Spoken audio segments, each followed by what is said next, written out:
والذین هم لفروجهم حافظون، اور کامیاب ہیں وہ بندے جو اپنی شرمگاہوں کی حفاظت کرتے ہیں، جو زنا نہیں کرتے، جو بدکاری نہیں کرتے، جو حرام کاری نہیں کرتے۔ شرمگاہ کی حفاظت اس دور میں بہت بڑا چیلنج بن چکی ہے۔ ابھی آپ نے سنا ہوگا امریکہ کے ایک آدمی کے کالے کرتوت دنیا کے سامنے آئے ہیں۔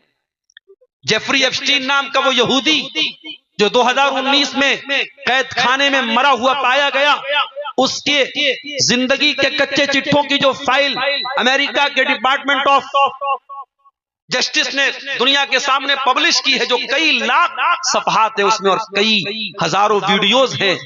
یہ جیفری ایپسٹین نام کا آدمی، اس کا اپنا ایک آئی لینڈ تھا، اس پہ چھوٹی چھوٹی بچیوں کو یہ کڈنیپ کر کے بلواتا تھا اور ان کے ساتھ یون شوشن کرتا تھا، ان کے ساتھ درندگی کرتا تھا، ان کے ساتھ حیوانیت کرتا تھا، ان میں چھوٹی چھوٹی بچیوں کو مشین میں ڈال کے قتل کر کے ان کا گوشت تک یہ کھاتا تھا۔ اور یہ کوئی معمولی آدمی نہیں تھا، یہ بہت بڑا جاسوس تھا اور دنیا کے بڑے بڑے حکمرانوں سے اس کے بڑے اچھے تھے۔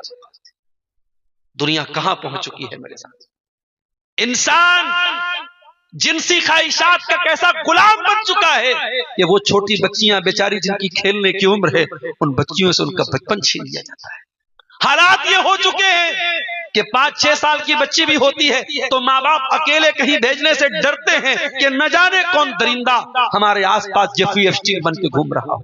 یاد رکھو میرے بھائیو، یہ جیفری ایپسٹین تو امریکہ کا تھا، مگر جس سوسائٹی میں ہم رہتے ہیں یہاں بھی قدم قدم پہ آپ کو جیفری ایپسٹین ملیں گے، یہاں بھی قدم قدم پہ ایسے لوگ ملیں گے۔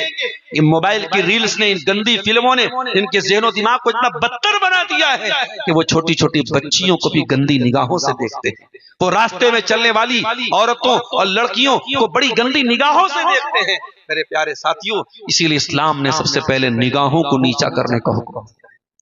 قُل لِّلْمُؤْمِنِينَ يَغُضُّوا مِنْ أَبْصَارِهِمْ وَيَحْفَظُوا فُرُوجَهُمْ، اے نبی آپ ایمان والے مردوں سے کہہ دیجئے اپنی نگاہوں کو نیچی رکھیں، اپنی شرمگاہ کی حفاظت کریں۔ عورتوں سے بھی کہا گیا وَقُل لِّلْمُؤْمِنَاتِ يَغْضُضْنَ مِنْ أَبْصَارِهِنَّ وَيَحْفَظْنَ فُرُوجَهُنَّ، اے مسلمان عورتوں تم بھی اپنی نگاہوں کو نیچی رکھو، اپنی شرمگاہ کی حفاظت کرو۔ عربی کا ایک شاعر کہتا ہے نظرتن فابتسامتن فکلام، یہ عشق و محبت کے جو سلسلے شروع ہوتے ہیں نا، پہلے یہ نظروں سے شروع ہوتے ہیں، پھر مسکراہٹ سے شروع ہوتے ہیں، پھر بات چیت سے شروع ہوتے ہیں۔ پہلی نظر کا جو تیر ہے یہ تیر ہی سب سے خطرناک، سب سے زہریلا تیر ہے، اس لیے اسلام نے نظر کی حفاظت کو حکم دیا۔ اس کے بعد عورت سے کہا گیا وَلَا يُبْدِينَ زِينَتَهُنَّ، اے عورتوں تم اپنی زینت کو چھپا کر کے رکھو، اپنی خوبصورتی کو ظاہر نہ کرو، اپنے چہرے کو دنیا کے سامنے دکھا کر کے نہ چلو۔ جو اسلام عورت کو اپنی خوبصورتی چھپانے کی تعلیم دے رہا ہے، اور یہاں تک فرمایا وَلَا يَضْرِبْنَ بِأَرْجُلِهِنَّ لِيُعْلَمَ مَا يُخْفِينَ مِنْ زِينَتِهِنَّ، اے عورتوں جب تم راستے میں چلا کرو تو زور زور سے اپنے پاؤں کو زمین پہ مار کے نہ چلا کرو، کہیں تمہارے پائل کی جھنکار غیر مردوں تک نہ پہنچے۔ میری پیاری ماں بہنوں، جو اسلام اتنا پاکیزہ دین ہے وہ اس بات کی تعلیم کیسے دے سکتا ہے کہ آپ فروری کی 14 تاریخ کو کسی سے گلاب کا پھول ایکسپٹ کر لیں، آپ 8 فروری کو کسی سے چاکلیٹ وصول کر لیں، آپ 10 فروری کو کسی سے گلاب کا پھول وصول کر لیں۔ میری پیاری بہنوں، یہ تمام کے تمام ڈھکوسلے جو پیار اور محبت کے نام پہ پھیلائے جا رہے ہیں، یہ سارے ڈھکوسلے زناکاری اور بدکاری کے راستے طے کرنے کے لیے بنائے گئے۔ یہ سارے ڈھکوسلے زناکاری اور بدکاری کے راستے طے کرنے کے لیے بنائے گئے۔ یہ ان کا کلچر ہے، یہ ان کی تہذیب ہے، جو سور خور ہے، جو حرام خور ہے، جو چھوٹی چھوٹی بچیوں کے ساتھ درندگی کرتے ہیں، یہ ان کا کلچر ہے۔ اسلام میں کوئی ویلنٹائنز ڈے نہیں ہے، اسلام میں کوئی روز ڈے، کوئی ٹیڈی ڈے، کوئی فلانا ڈے، کوئی ڈھکانا ڈے نہیں ہے۔ اسلام کہتا ہے نکاح کرو اور آپ کی شادی شدہ زندگی میں ہر دن آپ کے لیے خوبصورت ہونا چاہیے، ہر دن اپنی بیوی کو گلاب کا پھول پیش کرو، ہر دن اپنی اہلیہ کو چاکلیٹ کھلاؤ، کوئی دن متعین نہیں ہے، کوئی دن خاص نہیں ہے میرے ساتھی۔ اسلام بڑا پاکیزہ دین ہے میرے ساتھی۔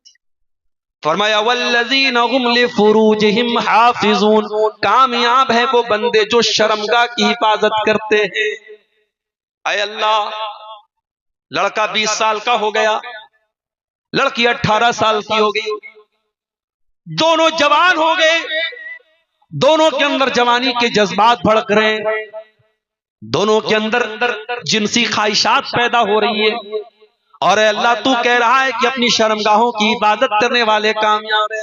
اے اللہ کیا لڑکا لڑکی اپنی خواہشات کو قتل کر دے، ختم کر دے، مار دے؟ فرمایا نہیں، الا علی ازواجہم او ما ملکت ایمانہم فانہم غیر ملومین۔ اے میرے بندو، تمہارا پروردگار خوب جانتا ہے تمہارے دل کو کس چیز کی ضرورت ہے، تمہارے جسم کو کس چیز کی ضرورت ہے۔ اللہ نے تمہیں شرمگاہ کی عبادت کا حکم دیا ہے، مگر حرام راستوں کو بند کیا ہے، حلال کو بند نہیں کیا ہے۔ تم نکاح کر کے بیوی کو لاؤ، تم نکاح کر کے کسی سے نکاح کر لو، شادی کر لو، اور شادی کر کے جائز طریقے سے اپنی خواہشات کو پورا کرو۔ یہ ہے اسلام۔ ایک صحابی تھے، ان کا نام تھا عثمان بن مظعون رضی اللہ تعالی۔ یہ وہ پہلے صحابی ہیں جن کو بقیع کے قبرستان میں دفن کیا گیا۔ سب سے پہلی قبر جو بقیع میں بنائی گئی، دفنایا گیا، یہ عثمان بن مظعون کو دفن کیا۔ عثمان بن مظعون بڑے نیک آدمی تھے، دور جاہلیت میں بھی انہوں نے کبھی شراب نہیں کیا۔ ان کے دماغ میں خیال آیا کیوں نہ میں اپنے آپ کو خصی کر لوں، اپنے آپ کو ایسا بنا لوں کہ میں شادی کے قابل ہی نہ بچوں، میں شوہر کا حق ادا کرنے کے قابل ہی نہ بچوں۔ انہوں نے اللہ کے پیارے نبی سے فرمایا، اے اللہ کے نبی، میں چاہتا ہوں میں خصی کر لوں اپنے آپ کو، تاکہ میرے اندر عورت کو حاصل کرنے کے جذبات ہی ختم ہو جائیں اور میں عورت کے فتنے سے بچ جاؤں۔ اللہ کے پیارے نبی نے فرمایا، اے عثمان، الیست لی الیست لک فی نفسی اسوہ، اے عثمان کیا تیرے لیے میں نمونہ نہیں ہوں؟ اے عثمان تو مجھ کو دیکھ، میں نے نکاح کیا ہے، میری بیویاں ہیں۔ اے عثمان نکاح کرنا میری سنت ہے، میرا طریقہ ہے۔ اے عثمان تو بیوی کو چھوڑ کے، نکاح کو چھوڑ کے کوئی نیکی کا کام نہیں کر سکتا ہے۔ اسلام کی نظر میں کوئی نیکی نہیں ہے کہ آپ پریوار نہ بسائیں، آپ شادی نہ کریں، بال بچوں کو چھوڑ کے آپ جنگلوں میں چلے جائیں۔ اسلام کی تعلیم نہیں ہے۔ اسلام کہتا ہے نہیں، آپ شادی بھی کریں، بیوی کا حق ادا کریں، بچوں کا حق ادا کریں، اور ساتھ میں آپ اللہ کی بندگی کا حق ادا کریں۔ یہ ایمان ہے، یہ تقویٰ ہے۔ تو اللہ نے فرمایا کہ کامیاب بندے وہ ہیں جو اپنی شرمگاہ کی حفاظت کرتے ہیں، سوائے اپنی بیویوں کے، ان کے ساتھ وہ اپنی شہوت پوری کر سکتے ہیں۔ فَمَنِ ابْتَغَىٰ وَرَاءَ ذَلِكَ فَأُولَٰئِكَ هُمُ الْعَادُونَ۔ ہاں، اگر بیوی کے علاوہ، جائز طریقے کے علاوہ اگر ناجائز طریقے سے کوئی اپنی خواہش پوری کرے گا تو وہ حد سے تجاوز کرنے والا ہے۔